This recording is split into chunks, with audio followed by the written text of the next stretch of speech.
Hi everyone. Today we are going to discuss about recent trends in management accounting information system. Management accounting system includes the following trends: cash flow statement preparation, that means cash flow reporting, segment reporting, interim financial reporting, integrated reporting, vertical form of financial statement, charts, graphs, highlights, etc. Management accounting സിസ്റ്റത്തിൽ റീസെൻ്റായിട്ട് use ചെയ്യുന്ന സിസ്റ്റങ്ങൾ അല്ലെങ്കിൽ ട്രെൻഡുകൾ ഏതൊക്കെയാണെന്ന്, management accounting സിസ്റ്റത്തിൽ പുതുതായിട്ട് വന്നിട്ടുള്ള ട്രെൻഡുകൾ ഏതൊക്കെയാണെന്നുള്ളതാണ്.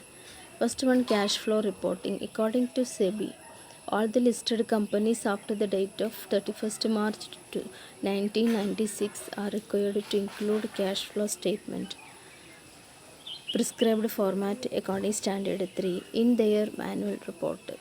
Cash flow statement annual statement prepare ചെയ്യുന്ന പോലെ അക്കൗണ്ടിങ് സ്റ്റാൻഡേർഡ് 3 പ്രകാരം അക്കൗണ്ടിങ് സ്റ്റാൻഡേർഡ് 3യിൽ പ്രിസ്ക്രൈബ് ചെയ്യുന്ന ഫോമിൽ ക്യാഷ് ഫ്ലോ സ്റ്റേറ്റ്മെൻറ്റ് പ്രിപ്പയർ ചെയ്യണം. അതായത് 1996 31 മാർച്ച് ആ ഡേറ്റിന് ശേഷം സെബിയിൽ ലിസ്റ്റ് ചെയ്തിട്ടുള്ള എല്ലാ കമ്പനീസും ക്യാഷ് ഫ്ലോ സ്റ്റേറ്റ്മെൻറ്റ് കമ്പൽസറി ആയിട്ട് പ്രിപ്പയർ ചെയ്യണം. അക്കൗണ്ടിങ് സ്റ്റാൻഡേർഡ് 3യിൽ പറയുന്നത് പോലെ ആനുവൽ റിപ്പോർട്ടിൻ്റെ കൂടെ ക്യാഷ് ഫ്ലോ സ്റ്റേറ്റ്മെൻറ്റ് കൂടെ വേണം. Cash flow statement includes the following heads. That means in the activities of cash flow statement is divide into 3: operating activity, investing and financing activity. First head is cash flow from operating activity, cash flow from investing activity, and third one, cash flow from financing activity. Cash flow from operating activity എന്ന് പറയുമ്പോൾ day to day ഓപ്പറേഷനിൽ നിന്ന് വരുന്ന cash flow inflow ആവാം, outflow ആവാം. Cash ഇങ്ങോട്ട് വരുന്നതാവാം, cash അങ്ങോട്ട് കൊടുക്കുന്നതാവാം. Cash inflow means that is cash incurred from the sales. ഒരു ഓർഗനൈസേഷനിൽ ക്യാഷ് റവന്യൂ ഇൻകർ ചെയ്യുന്ന മെയിൻ സോഴ്സ് വരുന്നത് സെയിൽസാണ്. സെയിൽ ചെയ്യുമ്പോൾ ക്യാഷ് വരും അല്ലേ, പർച്ചേസ് ചെയ്യുമ്പോൾ ക്യാഷ് പോവും. അത് ഡേ ടു ഡേ ആക്ടിവിറ്റിയാണ്. Then investing activity. Cash inflow ഉണ്ടായിരിക്കും, ഔട്ട്ഫ്ലോ ഉണ്ടായിരിക്കും. ഓക്കെ, അതായത് അസറ്റ് വാങ്ങുന്നതും അസറ്റ് വിൽക്കുന്നതും ഒക്കെ. അസറ്റ് വാങ്ങുമ്പോൾ ക്യാഷ് പോവും, ഔട്ട്ഫ്ലോ ആവും. അസറ്റ് വിൽക്കുമ്പോൾ ക്യാഷ് ഇൻഫ്ലോ ആയിരിക്കും. ക്യാഷ് ഫ്രം ഫിനാൻസിങ് ആക്ടിവിറ്റി എന്ന് പറയുമ്പോൾ എന്താണ്, നമ്മൾ എവിടെയെങ്കിലും ഇൻവെസ്റ്റ് ചെയ്യുമ്പോൾ നമുക്ക് അതിൽ നിന്ന് എന്ത് ചെയ്യും, റവന്യൂ വരും. ഓക്കെ, അപ്പോൾ നമ്മൾ ഇൻവെസ്റ്റ് ചെയ്യുന്ന സമയത്ത് നമ്മളിപ്പോൾ ഷെയറിൽ എവിടെയെങ്കിലും പുറത്ത് കമ്പനിയിൽ ഇൻവെസ്റ്റ് ചെയ്തിട്ടുണ്ടെങ്കിൽ അതിൻ്റെ മുകളിൽ നമുക്ക് ഡിവിഡൻഡ് കിട്ടും. ഡിവെഞ്ചർ ആണെങ്കിൽ നമുക്ക് ഇൻട്രസ്റ്റ് കിട്ടും അല്ലേ. അപ്പോൾ ഫൈനാൻസിങ് ആക്ടിവിറ്റി 3 ആക്ടിവിറ്റി, ഇത് വളരെ ഡീറ്റെയിൽ ആയിട്ട് സെപ്പറേറ്റ് ചാപ്റ്ററായിട്ട് നമുക്ക് പഠിക്കാനുണ്ട്. അവിടെ വളരെ ഡീറ്റെയിൽ ആയിട്ട് നമുക്കതിനെക്കുറിച്ച് പഠിക്കാം. നെക്സ്റ്റ് സെഗ്മെൻറ്റ് റിപ്പോർട്ടിംഗ് ആണ്. There are 3 type of segment. അവിടെ ബിസിനസ് സെഗ്മെൻ്റ് ആവാം, ജിയോഗ്രഫിക്കൽ സെഗ്മെൻ്റ് ആവാം, റിപ്പോർട്ടബിൾ സെഗ്മെൻ്റ് ആവാം. An entity required disclose primary and secondary segment. ഒരു സ്ഥാപനത്തിൽ 3 തരം സെഗ്മെൻറ്റ്സ് ആണ്: business segment, geographical and reportable segment. Segment wise ആയിട്ട് റിപ്പോർട്ട് പ്രിപ്പയർ ചെയ്യണം. അത് ജിയോഗ്രഫിക്കൽ ബേസിലായിരിക്കാം, അല്ലെങ്കിൽ ബിസിനസ് സെഗ്മെൻറ്റ് ബേസിലായിരിക്കാം, അതും അല്ലെങ്കിൽ റിപ്പോർട്ടബിൾ ആയിട്ടുള്ള സെഗ്മെൻറ്റ് ബേസിലായിരിക്കാം. അപ്പോൾ 3 രീതിയിലുള്ള സെഗ്മെൻറ്റ് ടൈപ്പുകളുണ്ട്. ആ രീതിയിലൊക്കെ പ്രിപ്പയർ ചെയ്യാം. ഓരോ സെഗ്മെൻറ്റ് വൈസ് ആയിട്ട് ഒരു സെഗ്മെൻറ്റിൻ്റെ മാത്രം റിപ്പോർട്ട് പ്രിപ്പയർ ചെയ്യാം. അങ്ങനെയൊക്കെ ആവാം. ഒരു എൻറ്റിറ്റിക്ക് പ്രൈമറി ആയിട്ടുള്ള സെഗ്മെൻറ്റ് ഇൻഫർമേഷനും ഉണ്ട്, അതുപോലെ സെക്കൻഡറി ആയിട്ടുള്ള സെഗ്മെൻറ്റ് ഇൻഫർമേഷനും വരുന്നുണ്ട്. ഇനി ഇൻ്ററിം ഫിനാൻഷ്യൽ റിപ്പോർട്ടിംഗ് എന്ന് പറയുമ്പോൾ അക്കൗണ്ടിങ് ഇയർ എൻഡിലാണ് സാധാരണ ഫിനാൻഷ്യൽ റിപ്പോർട്ട് പ്രിപ്പയർ ചെയ്യുക. മാനേജ്മെൻറ്റ് അക്കൗണ്ടിങ്ങിൽ ഇൻഫർമേഷൻ എപ്പോഴാണോ റിപ്പോർട്ട് ആവശ്യമോ അപ്പോഴൊക്കെ പ്രിപ്പയർ ചെയ്യാറുണ്ട്. അത് between the date of financial statement, annual statement ആവും. അതായത് ആനുവൽ ഇയർ എൻഡിൽ മാത്രമല്ല, അതിൻ്റെ ഇടയ്ക്ക് വെച്ച് പ്രിപ്പയർ ചെയ്യാം. Interim financial reporting is a financial report issued in between the date of annual financial statement. It may be half yearly, quarterly, monthly for taking investment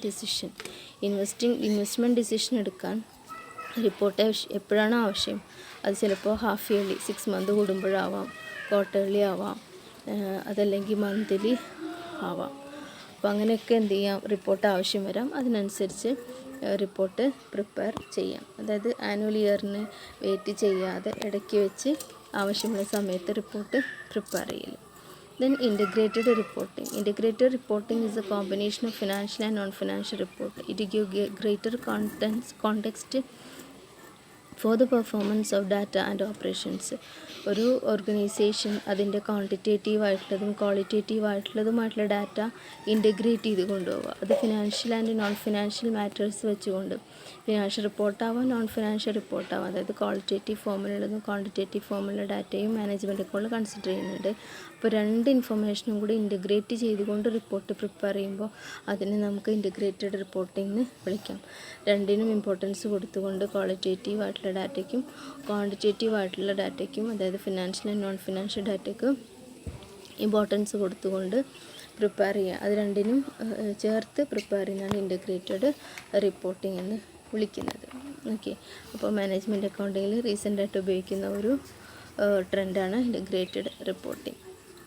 then vertical form of financial statement, അതായത് പുതിയ രീതിയിൽ balance ഷീറ്റൊക്കെ നിങ്ങൾ financial അക്കൗണ്ടിൽ പഠിച്ച പോലെ balance sheet ആയാലും income statement ആയാലും ഹൊറിസോണ്ടൽ ഫോമിലല്ല, വെർട്ടിക്കൽ ഫോമിൽ എങ്ങനെയാണ് പ്രിപ്പയർ ചെയ്യുക. സ്റ്റേറ്റ്മെൻറ്റ് ഫോമിൽ ആദ്യം പ്രിപ്പയർ ചെയ്ത് വെർട്ടിക്കൽ ഫോമിൽ കോളംനാർ ഫോമിൽ സ്റ്റേറ്റ്മെൻറ്റ് ഫോമിൽ പ്രിപ്പയർ ചെയ്യുന്നത്.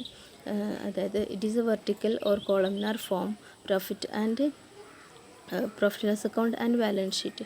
അത് ഇൻകം സ്റ്റേറ്റ്മെൻ്റ് ആയാലും ശരി ബാലൻസ് ഷീറ്റ് ആയാലും ശരി അത് പ്രിപ്പയർ ചെയ്യുന്നത് വെർട്ടിക്കൽ ഫോമിലാണ്, ഹൊറിസോണ്ടൽ ഫോമിലല്ല. ഓരോന്നും it contain separate schedule for different heads. ഓരോ ഹെഡിനും സെപ്പറേറ്റ് ഷെഡ്യൂളുകൾ തന്നെയുണ്ട്. ഓരോ ഷെഡ്യൂൾ വെച്ചിട്ട് എന്ത് ചെയ്യാണ്, പ്രിസ്ക്രൈബ് ചെയ്തിട്ടുള്ള ഫോർമാറ്റിൽ തന്നെ എന്ത് ചെയ്യാണ് വെർട്ടിക്കൽ ഫോമിൽ ഫിനാൻഷ്യൽ സ്റ്റേറ്റ്മെൻ്റ് ആയിട്ടുള്ള ഇൻകം സ്റ്റേറ്റ്മെൻറ്റും ബാലൻസ് ഷീറ്റും പ്രിപ്പയർ ചെയ്യുക. ഇതും പുതിയ ആക്ട് പ്രകാരം വന്നിട്ടുള്ളതാണ്. പ്രിസ്ക്രൈബ്ഡ് ഫോം വന്നിട്ടുണ്ട്. അപ്പോൾ ആ ഒരു ഫോം പ്രകാരം ഫിനാൻഷ്യൽ സ്റ്റേറ്റ്മെൻറ്റ് പ്രിപ്പയർ ചെയ്യുക എന്നുള്ളതാണ് വെർട്ടിക്കൽ ഫോമിൽ. ഇതൊന്നും കൂടാതെ പിന്നെ നമുക്ക് പറയാവുന്നത് ഡാറ്റ അനലൈസ് ചെയ്ത ഡാറ്റ ഹൈലൈറ്റ് ചെയ്ത് കാണിക്കാൻ എന്ത് ചെയ്യാറുണ്ട്, ചില ഫോണ്ടുകൾ പ്രത്യേക രീതിയിൽ ഹൈലൈറ്റ് ചെയ്ത് ബ്ലിങ്ക് ചെയ്ത് കാണിക്കാറുണ്ട്. നമ്മൾ വെബ്സൈറ്റിലൊക്കെ സെർച്ച് ചെയ്യുന്ന സമയത്ത് ഡാറ്റ ചില വേർഡ്സ് ഹൈലൈറ്റ് ചെയ്ത് കാണിക്കാറുണ്ട്. നമുക്കെല്ലാം ഒരുപാട് ഡാറ്റയിൽ നിന്ന് കുറച്ച് ഹൈലൈറ്റ് ചെയ്ത് നമുക്ക് പെട്ടെന്ന് നമുക്ക് കാണാൻ പറ്റും. അപ്പോൾ അതിൽ ക്ലിക്ക് ചെയ്യുമ്പോൾ മറ്റേ പേജിലേക്ക് ജമ്പ് ചെയ്യാൻ പറ്റും. അങ്ങനെ ഹൈലൈറ്റ് ചെയ്ത് കാണിക്കാറുണ്ട്. ഫോണ്ടിൽ മാറ്റം വരുത്തിയിട്ടോ കളറിൽ മാറ്റം വരുത്തിയിട്ടോ ഡാറ്റ ഹൈലൈറ്റ് ചെയ്ത് കാണിക്കും. അതൊക്കെ റീസെൻറ്റ് ട്രെൻഡാണ് നമുക്ക് പറയാം. അതുപോലെ പെട്ടെന്ന് നമുക്ക് മനസ്സിലാവാനായിട്ട് ഗ്രാഫുകൾ യൂസ് ചെയ്യാം, ചാർട്ടുകൾ യൂസ് ചെയ്യാം. ഓക്കെ, അപ്പോൾ അതിലൊക്കെ നമുക്ക് ഒരുപാട് ഇൻഫർമേഷൻ റീഡ് ചെയ്ത് മനസ്സിലാക്കേണ്ട ആവശ്യമില്ല. അറ്റ് എ ഗ്ലാൻസിൽ തന്നെ നമുക്ക് ഒറ്റ